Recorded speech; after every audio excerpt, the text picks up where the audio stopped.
very good evening and welcome to News Tonight on Rajya Sabha TV. My name is Aishwarya Kapoor and here are the latest headlines.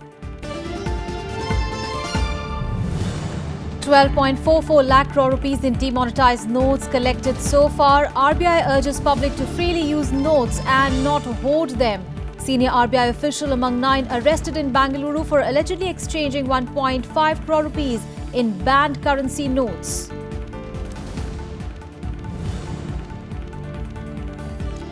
Former Finance Minister P. Chidambaram and Congress Vice President Rahul Gandhi call demonetization decision absurd and thoughtless. Finance Minister Arun Jaitley asks opposition to rise above slogans on demonetization move.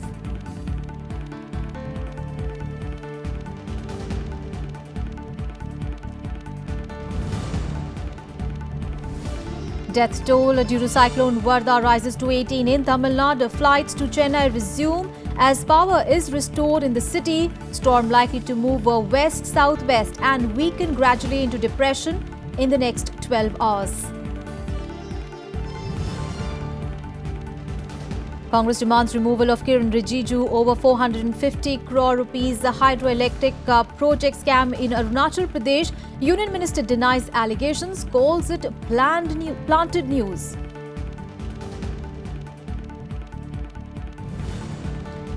And parliamentarians pay homage to the martyrs of 15th anniversary of the parliament attack in 2001. Prime Minister Narendra Modi, Vice President Mohammad Hamid Ansari, Lok Sabha Speaker Sumitra Mahajan pay floral tributes to the brave hearts.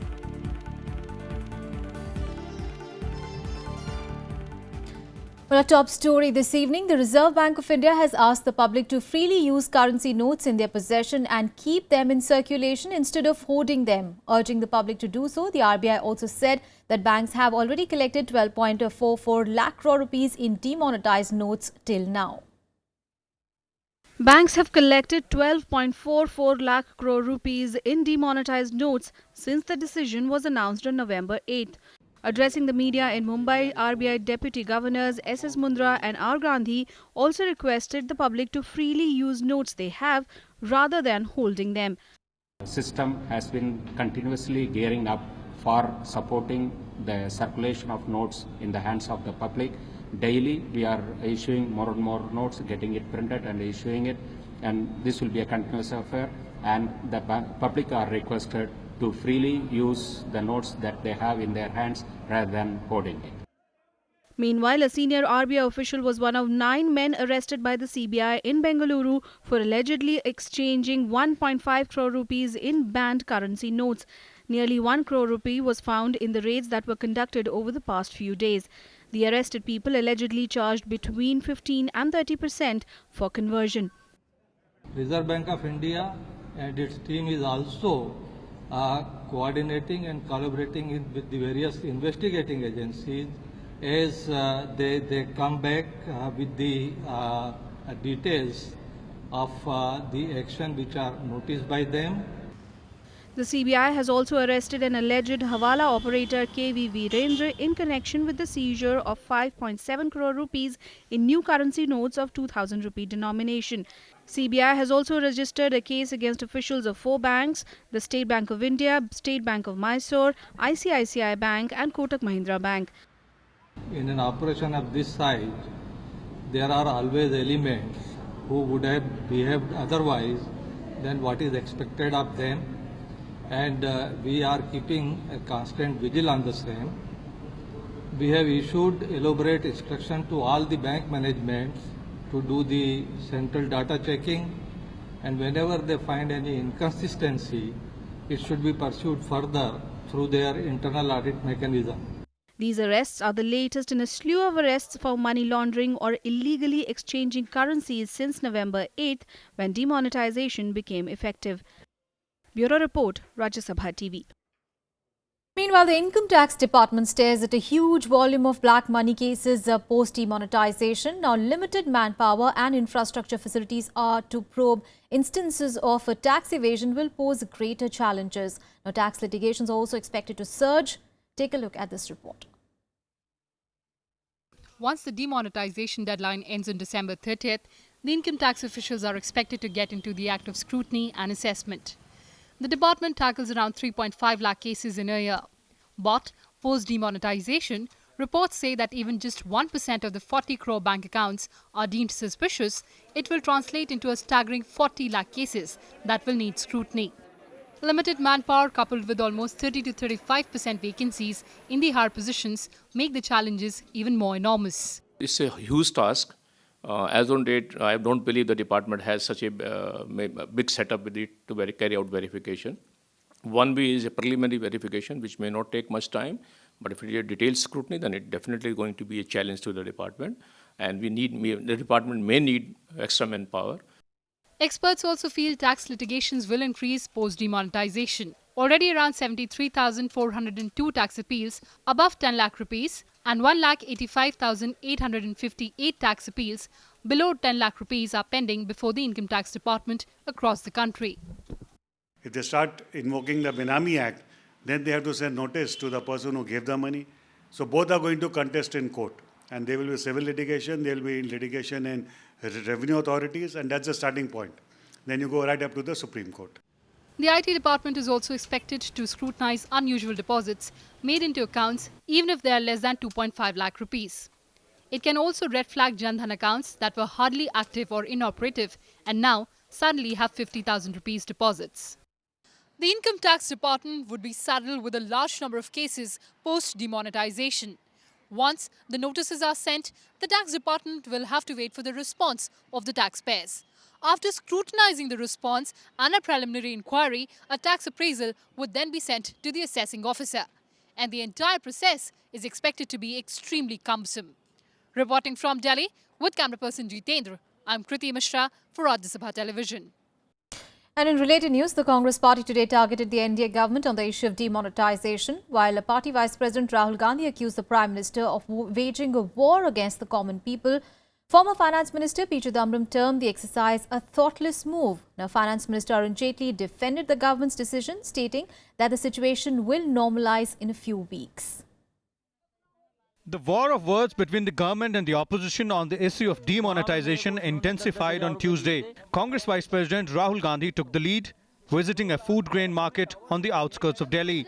Interacting with farmers and food grain traders in Dadri, Rahul said demonetization has been done to favor a handful of rich people at the cost of poor.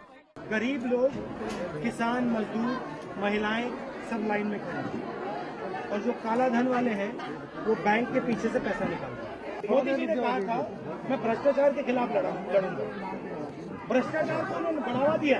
पूरा नया black marketing का system. Another senior Congress leader and former Finance Minister P. Chidambaram also launched a scathing attack on the government, terming the decision an absurd move and the biggest scam in country's history. People of this country must be sensitized to the fact that this is an assault on the poor. This has broken the back of 45 crore people who depend on a daily wage and a daily income. The completely thoughtless, meaningless move by the government, and ultimately it may yield no results whatsoever. However, Finance Minister Arun Jaitley defended the demonetization decision, saying the Congress party's scandalous record is making it uncomfortable. He also said that demonetization will help India become a less cash economy and digital payments will help shore up tax revenues and check evasions. Each of the scandals which is even today discussed in the public space belongs to that period. Given this scandalous record, it is not surprising that the Congress party is extremely uncomfortable with this anti-corruption campaign that the NDA government led by Mr. Narendra Modi has launched. Jaitley also said that there are transient problems, but the remonetization exercise will be completed soon and RBI will inject a significant amount in the banking system in next 3 weeks. Vishal Dhaya, Rajya Sabha TV, Delhi. And there are just 3 days left in the winter session of Parliament, and it is likely that the issue of demonetization will continue to cloud the proceedings. While the opposition has been demanding discussion under a rule that entails voting, the government says it will discuss the issue but without a vote. The opposition also wants the Prime Minister to participate in the debate. Well, among the verbal duel, the session has so far been a near complete washout. सरकार का ये कथन रहा कि प्रधानमंत्री स्वयं बोलेंगे, intervene करेंगे, जिस तरह प्रधानमंत्री एहसान कर रहे हो, यह हमको स्वीकार्य नहीं था। इसी के कारण गतिरोध बना। भारत के अपने लोगों को अपने बैंक के खाते से उनका पैसा निकालने के अधिकार से वंचित किया गया। दूसरी तरफ कई ऐसे लोग हैं देश के अलग अलग हिस्से में जिनके पास दसियों करोड़ रुपया जो नया छपा है वो मिल रहा है। तो इसकी जवाबदेही किसकी बनती है? I would therefore urge my friends in the Congress party and the entire opposition, we are ready to debate this issue in Parliament, rise above slogans and look at the positive advantages that this change system in the long run is going to bring to the economy as a whole. And therefore, from a national perspective, I would appeal to the opposition to join in this campaign rather than create obstructions.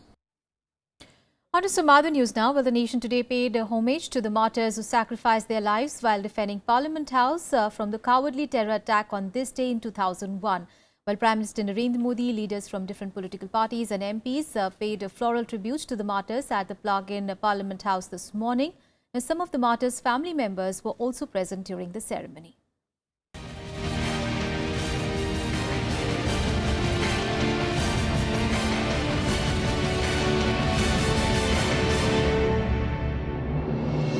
Prime Minister Narendra Modi, Vice President Mohammad Hamid Ansari and other parliamentarians on Tuesday paid tributes to the martyrs of 2001 Parliament attack.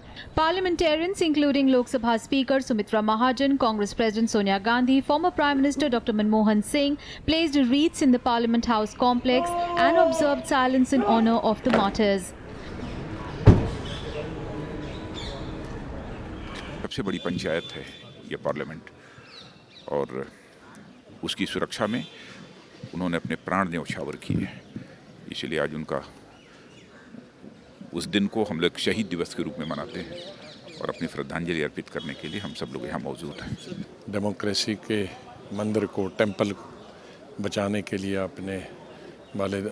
अपने जीवन का बलिदान दिया और हमारे सभी MPs को, leaders को, स्टाफ को और पूरी पार्लियामेंट बिल्डिंग को बचाने के लिए प्रयास किया।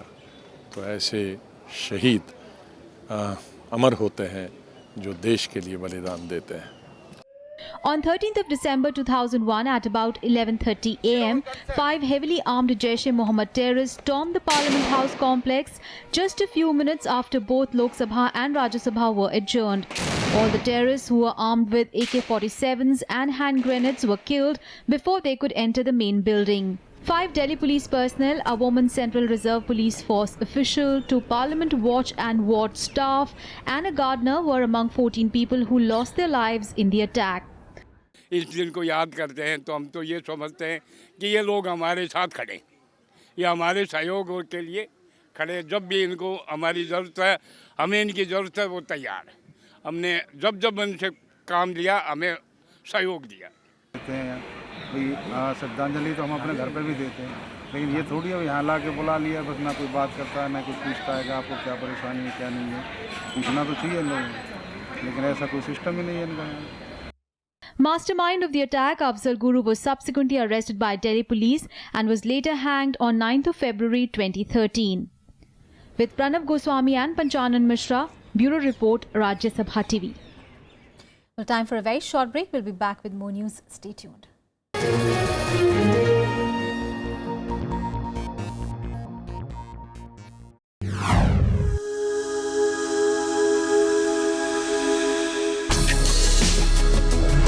Tales that inspire.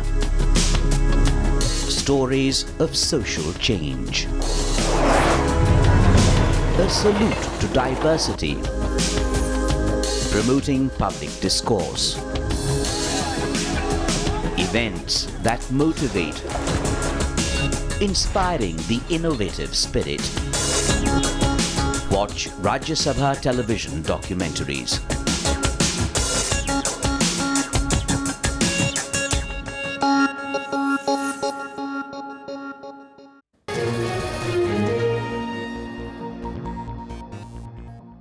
Welcome back. Now an update on Cyclone Vardar that made landfall near Chennai yesterday afternoon. Well, flight operations have resumed in Chennai and the process of restoring power has also begun as the Tamil Nadu counts its losses after the devastation caused by Cyclone Vardar. Now, the official death toll has reached 18. The cyclone has now weakened, but it is expected to pound the state with heavy rains over the next 12 hours and it will pass over south of Goa on Wednesday. A day after Cyclone Vardar made landfall in Chennai, the city is devastated.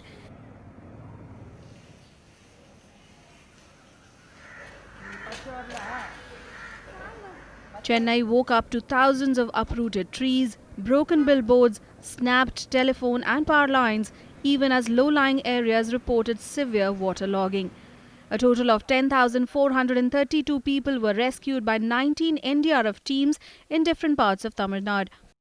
From today, we've pressed in 3 more teams because since yesterday, after the landfall, immediately NDRF teams began their operation of clearing the roads because due to the squally winds, a lot of trees and electric poles had fallen. So NDRF began its operation by clearing the trees so that there was minimum inconvenience and to prevent dislocation. Tamil Nadu के CM ने यह बताया कि situation under control है. मैंने कहा कि central government के और किसी असिस्टेंस की जरूरत होगी तो असिस्टेंस प्रोवाइड करने को हम तैयार हैं. In terms of loss of human lives, the damage wasn't huge as authorities had already evacuated at least 20,000 people from low-lying areas. Schools and colleges were also shut as a precautionary measure. Flight operations resumed on Tuesday in Chennai as the city limped back to normal. In Tamil Nadu, we have deployed 7 teams. So all 6 teams are deployed in this Andhra Pradesh area. And our 2 teams is deployed in Solurpeta because it is very crucial. That's we are deployed here. And we are completely in standby position. And we are completely in condition to handle the situation. There have been 4 diversions in the morning. But we hope the weather will improve by 12 o'clock. And hopefully things should be all right. Resident volunteers have joined hands with the authorities to accelerate relief and rescue operations. Electricity is yet to be restored in many parts of Chennai. 2 ships of the Indian Navy arrived at the Chennai port with tons of relief material.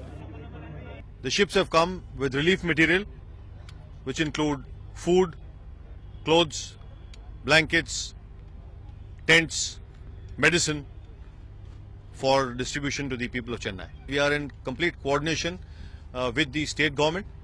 I am in touch with Secretary Public and he has directed that all the relief material that is coming from Vizag on these ships has to be handed over to the Chennai Corporation. Cyclone Vardar had struck the coast on Monday afternoon, making landfall about 15 kilometers from Chennai. The cyclone has weakened after crossing land, but the Met Office has forecast heavy rain over the next 12 hours. Bureau Report, Rajya Sabha TV.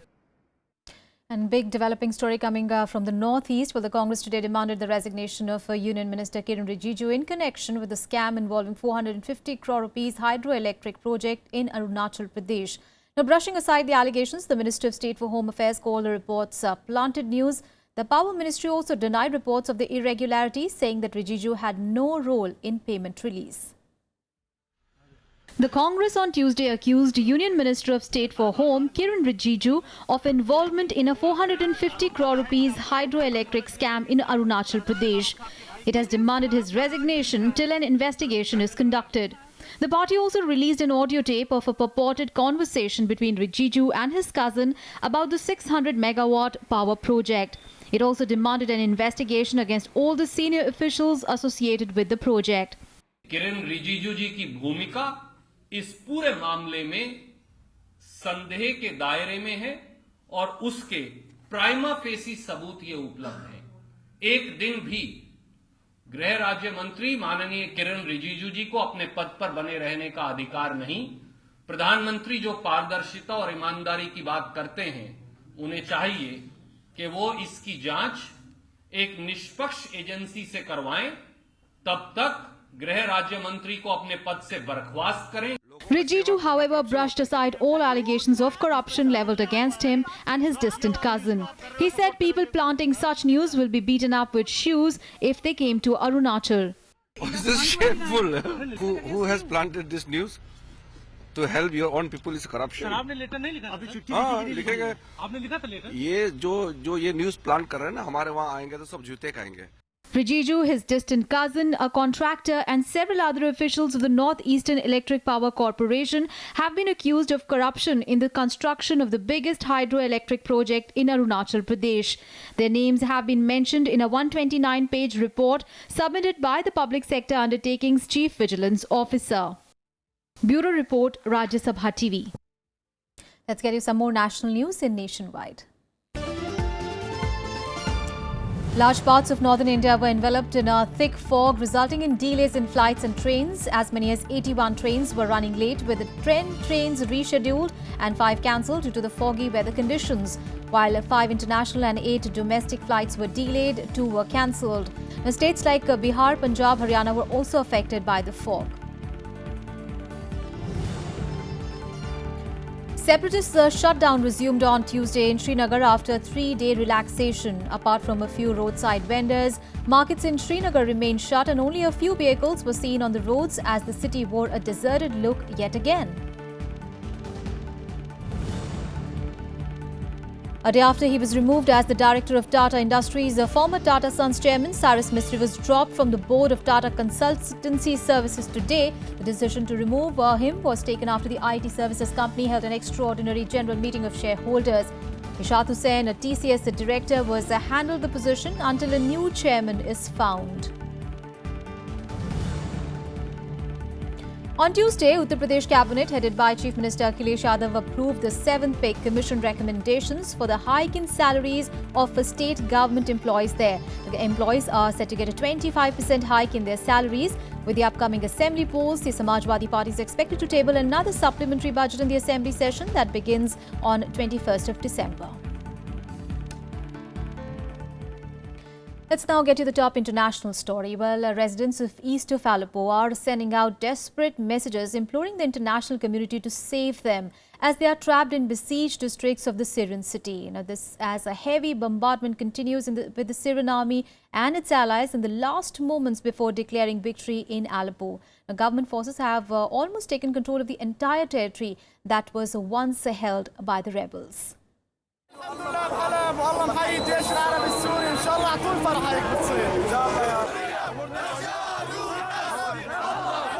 Celebrations on the streets as the last of eastern Aleppo's neighborhoods are set to fall to the Syrian regime.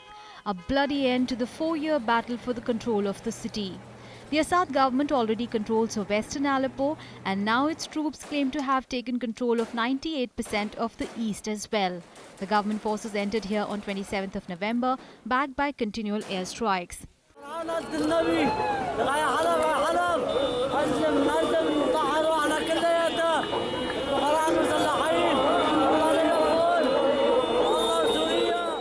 But for the Aleppo civilians caught in the crossfire, there is no respite. Tens of thousands continue to be trapped in a handful of rebel-held districts. They are sending out SOS messages saying they do not know where to take shelter from bombardment. Syria's Russian allies have rejected the idea of pauses in the bombing to allow people to leave or allow injured children to be evacuated. The United Nations and Red Cross have appealed for civilians to be protected. As government forces claim to have captured almost the entire city, opposition says its resolve to remove President Assad from power has not wavered. إذا كان يظن النظام وحلفاء النظام بشار الأسد وحلفائه إذا حققوا بعض التقدم في بعض أحياء حلب إننا سنقدم تنازل أو نساوم. The statement does not bode well for residents of Aleppo, 1 lakh of whom are still living in the enclave. And for those who are returning to their homes as they are faced with the daunting task of rebuilding their homes and communities. Bureau Report, Rajya Sabha TV. News from the US now, where President-elect Donald Trump picked ExxonMobil CEO Rex Tillerson as the next Secretary of State. Now, if confirmed by the Senate, Tillerson will replace John Kerry as the new head of State Department. Now, Trump dismissed concerns about the Tillerson's close ties with Russia. As ExxonMobil's head, he maintained close ties with Russia and was awarded the Order of Friendship in 2013 by President Vladimir Putin.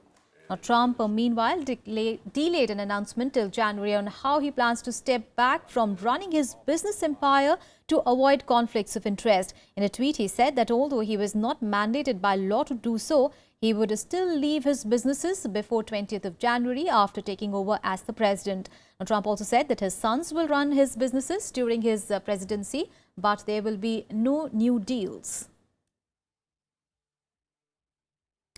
More international news in Global Buzz.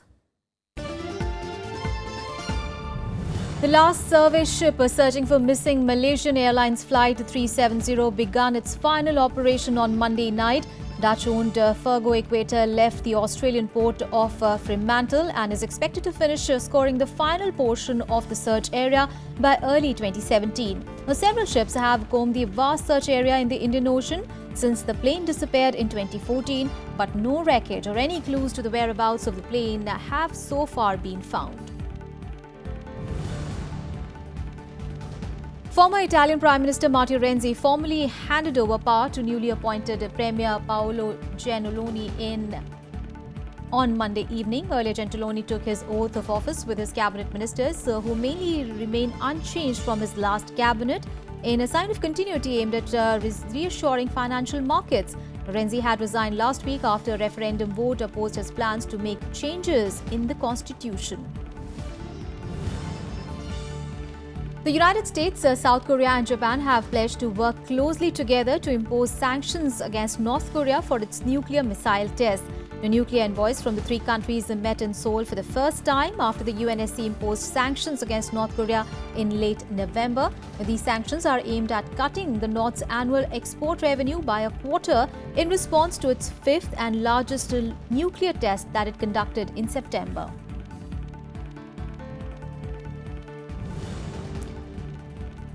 Let's now get you all the sporting action in Sports Beat.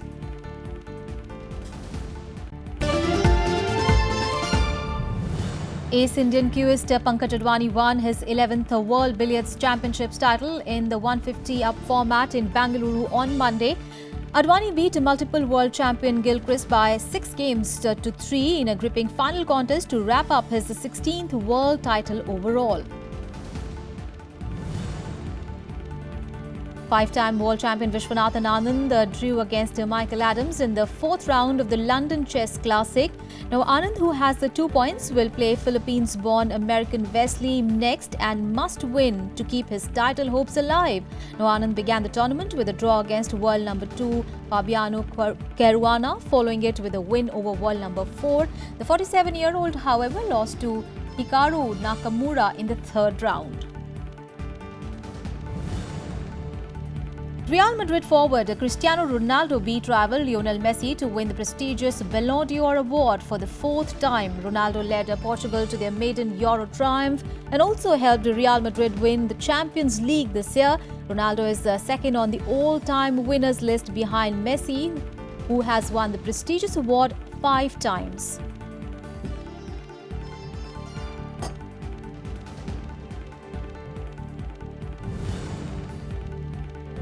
That's all in this edition of news. Thanks for watching. Good night.